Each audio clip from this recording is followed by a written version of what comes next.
Wow, close, too close for comfort. That's the fishing story that they'll be telling. Yeah, right. All right, Linda, some new banking fees announced by RBC are sparking a major backlash. Yeah, everyone hates the banking fees. RBC sent out a notice to customers that next month they'll have to pay more for certain transactions depending on their accounts.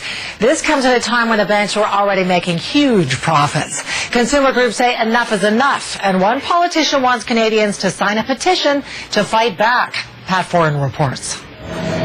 Canadian banks are making a lot of money off service fees charged every day to Canadians, often to get access to their own money.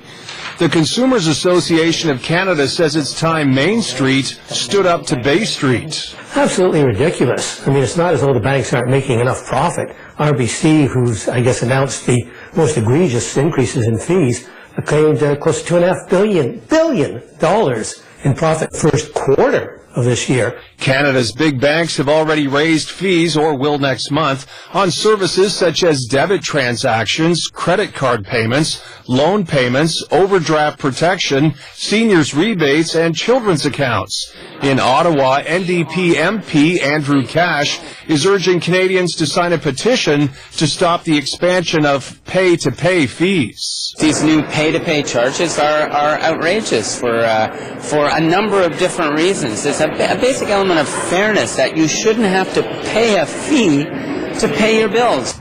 One new charge involves tap-and-go debit cards. If you go over the number of transactions you're allowed each month, it will cost you $1 per tap. That means a pack of gum that costs $1 could actually cost you $2. In a statement to CTV News, RBC said clients with accounts that offer unlimited transactions will not see an increase in fees, and that some changes will benefit certain customers. But a spokesperson said some transactions that previously did not count as a debit transaction will now count as of June 1st. A fee only applies to debit transactions if the number of free debit transactions is exceeded. Mel Fruitman says it's time consumers stood up to the banks and fees that seem to rise each year. We are so darn complacent as Canadians. We don't voice our opinions. Go into the bank, ask for the manager, say, I am unhappy about the way you are treating me. In response to the public backlash against rising bank fees, BC's Coast Capital Savings is offering new customers a $100 so-called freedom fee for just opening an account. Whole Foods plans to open a new chain of